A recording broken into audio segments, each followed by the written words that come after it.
Imagine preparing for one of the most important days of your life. Your wedding. Believing everything is under your control. Then, without a word, your family sends out over 150 wedding invitations. Using your home address. Invitations you never approved, never knew about. Flooding your mailbox and your life with chaos. The trust you had shattered in an instant.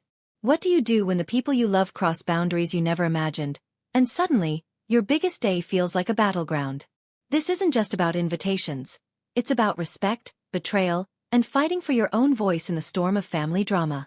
The soft morning light spilled gently through the wide windows of my small apartment, filling the space with a golden warmth that felt like a promise. I cradled my favorite coffee mug as I sat at the kitchen table, savoring the quiet moment before the day's chaos began. Outside, the city hummed with life, but inside, this peaceful bubble was mine. A sanctuary carefully carved from years of hard work and dreams. 4 months now, my fiancé and I had been immersed in the whirlwind of wedding planning. We often joked that it felt like running a marathon with a blindfold on. Exciting, exhausting, and a little terrifying. Despite that, the excitement shimmered beneath the tension, a heartbeat of hope and anticipation. This was more than just a ceremony. It was a celebration of our love, our future, and the life we planned to build together. Every detail mattered. Family, as always, was a complicated story. On the surface, we were close. Sunday dinners, holiday gatherings filled with laughter, the occasional shared secret. But beneath the smiles and polite conversations lurked an undercurrent of expectations and quiet judgments. My family came from a long line of tradition and strong personalities, each with their own opinions about how things should be done. As the first person in my generation to get engaged, I felt the weight of their hopes and unspoken demands on my shoulders. My parents, especially, were both excited and cautious. Their eyes sparkled when they talked about the wedding, yet their words were peppered with reminders about honoring family customs. The importance of inviting distant relatives, the necessity of certain rituals, the cost of maintaining appearances. I nodded politely, understanding their viewpoint but gently asserting my own. This was my day. I made it clear I wanted the wedding to reflect not just family history but also the unique story my fiancé and I shared. I wanted to infuse the celebration with our personalities, our choices, rather than simply follow a predetermined script. Planning together brought its own challenges. The guest list became a dance between honoring family ties and setting boundaries. My fiancé and I spent long nights revising it, trying to strike a balance between friends, co-workers, and relatives. We leaned into what felt right for us, even when the pressure to conform tugged at our resolve. We found joy in the smaller things. The softness of the fabric chosen for my dress, the delicate scent of flowers picked for the centerpieces, the first notes of music we wanted for our first dance. Each choice grounded us in the reality that this day was ours, a fresh page in a book we intended to write together. Yet, if there was one thing I had learned about families, it was that beneath the surface calm, there could be unseen currents that pulled unexpectedly, disrupting even the most careful plans. Then came a weekend family gathering filled with an odd mix of celebration and undercurrents. Members I had not seen for months circulated around the house, offering congratulations but also dropping hints about handling invitations, making sure everything was in order, and taking care of things because you were busy. The tone was casual, but the words stuck in my mind, a faint alarm bell ringing softly at first. I asked my mother later in private about what she meant by taking care of invitations, hoping to understand without causing conflict. Her answer was evasive, mentioning family traditions and wanting to help, but without details. I felt unease creep in but pushed it aside, trusting that everything would be done with respect to the boundaries I hoped to protect. My fiancé was my rock through it all.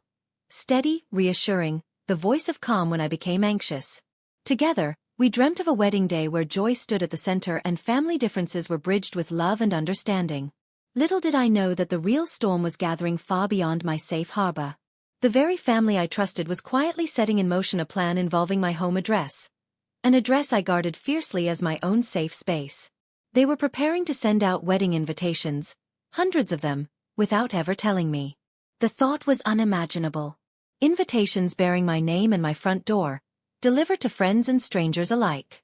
A floodgate about to open on my privacy, my control, and my trust. I was unprepared for how that breach of boundaries would unravel everything, turning my peaceful plans into chaos, forcing me to confront family dynamics I thought I had mastered. This story is not just about a wedding or invitations. It is about respect, control, and the fragile dance of family expectations. It is about the moments when love collides with betrayal, and the courage it takes to stand firm while navigating the storm. And it all began on a quiet morning that promised only hope. The knock on my door was unexpected but not unusual. After weeks of busy wedding plans, I had grown used to deliveries, visitors, and occasional surprises. But this time, when the neighbor handed me a thick envelope, my heart skipped a beat.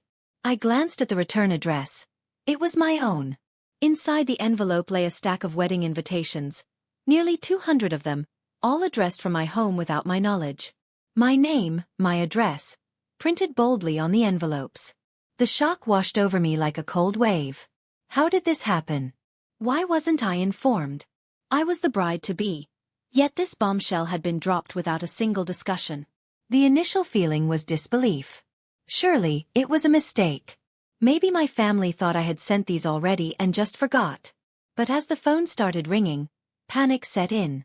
Friends, acquaintances, even distant relatives called, expressing surprise and confusion about receiving an invitation far earlier than expected. Each call tightened the grip of betrayal around my chest. My sanctuary, my home, was suddenly exposed, a stage for others' decisions taken without my consent. I needed answers. My first call was to my mother. The line was busy at first, then finally connected. "Mom, did you send out these invitations? Using my address?" My words were sharp but trembling. "Oh, sweetheart, it was all arranged carefully," she replied, sounding calm, maybe too calm. "We thought it would make things easier for you. Family tradition, you know? You've been so busy, and we just wanted to help." Help. The word felt hollow. Help was asking first, explaining, seeking my permission. This was a violation. Sending invitations without even consulting me. There was no room for misunderstanding here. I demanded to know why I was left in the dark. Why had she acted alone? She seemed taken aback, defensive. "It's what families do." That phrase echoed hollowly in my mind. Families don't make decisions that affect you without your consent. Families respect boundaries. The days that followed were a dizzying chaos. The mailbox overflowed with returned invitations and questions. Strangers arrived at my door, some confused, some curious, their eyes scanning my home address on the envelope. The very privacy and peace I'd built cracked beneath the weight of unwanted exposure. I struggled to answer calls from frustrated family members, many unaware of what had actually happened. They assumed I was the one responsible for the early invitations, and some were upset about not being personally contacted or the rushed timeline. Meanwhile, my fiancé tried to soothe my anxiety, reminding me that we could take control moving forward. But the sting remained. My home and personal space were disregarded. It was a boundary broken, and trust undercut. I tried to talk to my father, hoping for support. But his response was disappointing.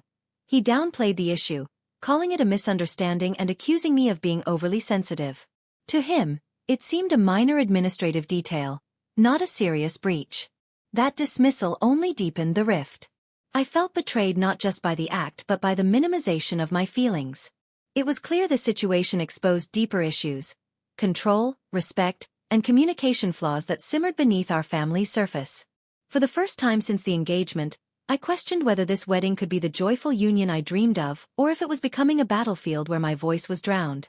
One night, I sat alone at the kitchen table, the empty invitation boxes and scattered RSVPs around me.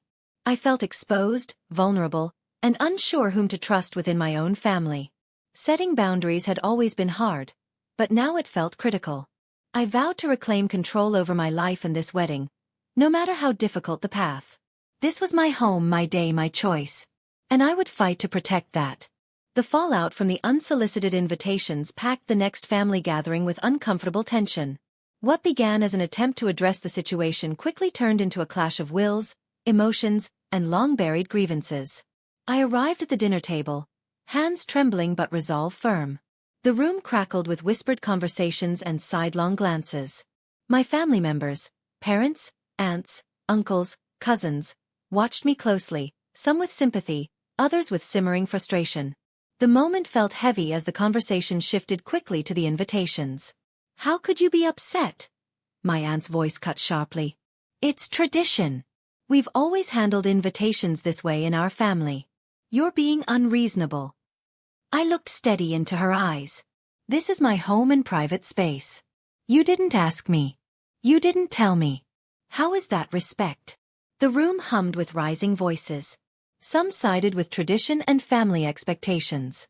Others nodded silently, perhaps unsure but unwilling to openly challenge the status quo. My cousin spoke up, frustration evident in his tone. You should appreciate the effort we put in. Invitations aren't sent on a whim. We try to lighten your load. But at what cost? I countered. Ignoring my consent means ignoring me. It's my wedding, my life. Where does respect fit in that? My father's voice rang out from the corner, firm and dismissive. You're making a mountain out of a molehill. Focus on what matters. The wedding, the family coming together. That felt like a dismissal of my feelings and the deeper issues at play. Others piled on, some blaming me for being too controlling, too sensitive. The blame game spiraled, slicing through what little calm remained. I realized then that this wasn't just about invitations. It was about power, control, and unspoken resentments. Voices collided, accusations flung like spears. Some accused me of rejecting family traditions. I accused them of disregarding my autonomy. Amid the heated exchanges, I glimpsed something more profound, the wounds beneath the surface. Past misunderstandings, unhealed hurts, jealousy, and fear of change. The dinner ended without resolution, just lingering resentment and bitter silence. In the days after, messages kept arriving, some supportive, others critical. I turned to my fiancé for strength, appreciating his calm presence amid the storm.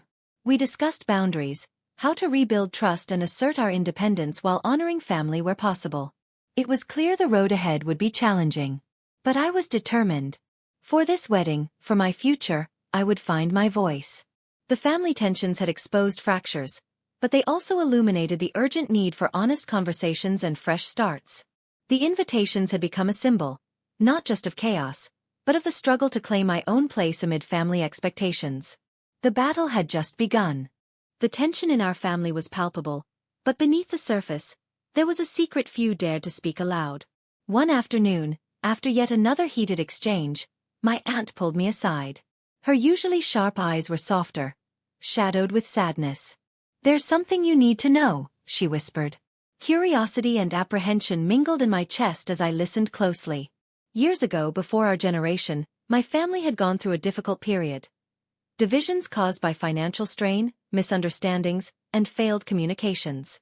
Wedding traditions, including the handling of invitations, were meant to uphold unity and show strength, ensuring everyone felt included, especially distant relatives who might otherwise be forgotten.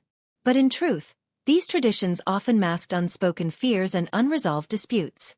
Invitations were seen as symbolic olive branches, ways to mend bridges or keep ties tenuous but alive. What my family failed to admit was that these old wounds still bled beneath the surface. Their decision to send invitations using my address without asking was not merely about convenience. It was an attempt, clumsy and misguided, to repair fractured relationships, to show solidarity in a language only they understood. I was stunned. The secrecy, the weight of unspoken history, gave context to their actions but didn't erase my sense of betrayal. This revelation shifted something inside me. There was pain on all sides, layers to the anger and confusion that now made a fractured kind of sense. Could understanding these hidden fears help heal the growing rift? Or would the silence of the past continue to suffocate our future? With newfound understanding, I took tentative steps to mend what had been broken. I knew the path would be slow and fraught with setbacks, but I was committed to rebuilding trust. We began small. Family meetings replaced heated arguments. I insisted on clear communication. No surprises, no unilateral decisions. Boundaries were set gently but firmly. Respect demanded it. My family made efforts. My mother called daily, asking how she could help without overstepping. An uncle offered to assist with seating arrangements, showing his good intentions in practical ways. I too softened.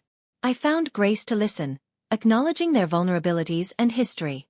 Forgiveness, I realized, wasn't a one-sided gift. It was mutual labor. There were missteps.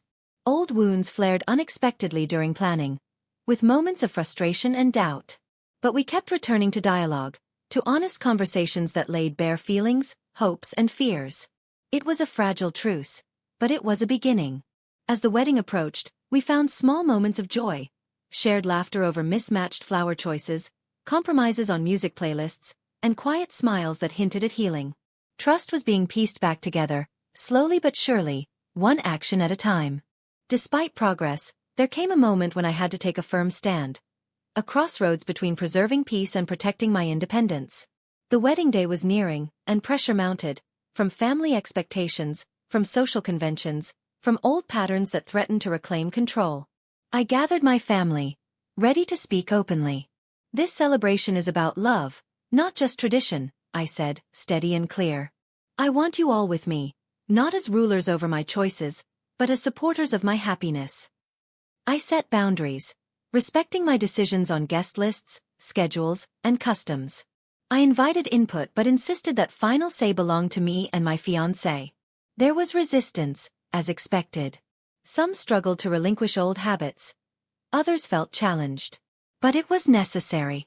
Standing firm was the only way to assert my voice and protect the space I had claimed. In that moment, I felt a mix of fear and empowerment, a bittersweet courage born from years of silent struggles. This was more than a wedding.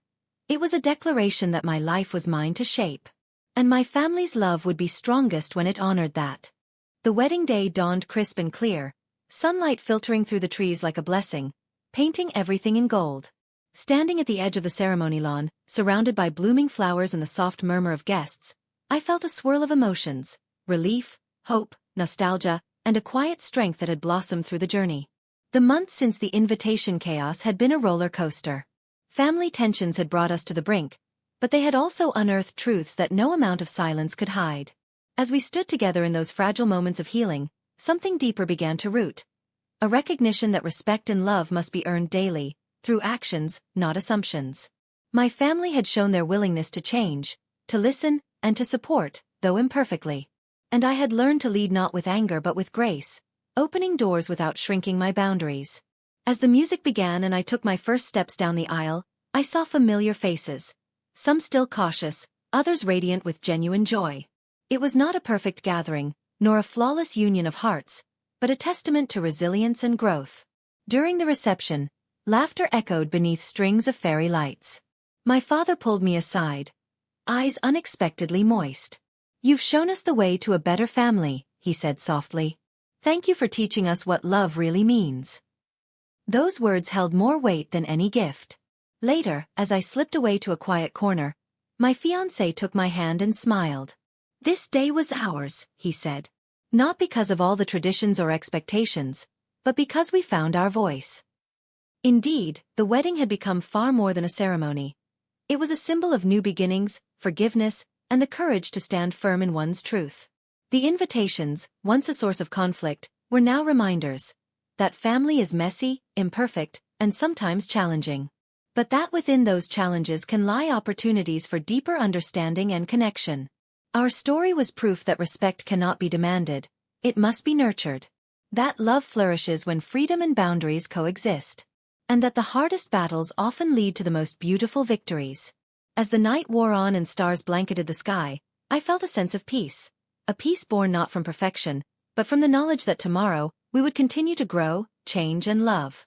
New beginnings were not just about weddings or celebrations. They were about choices, choosing respect, communication, and the bravery to embrace imperfection. And this was just the beginning.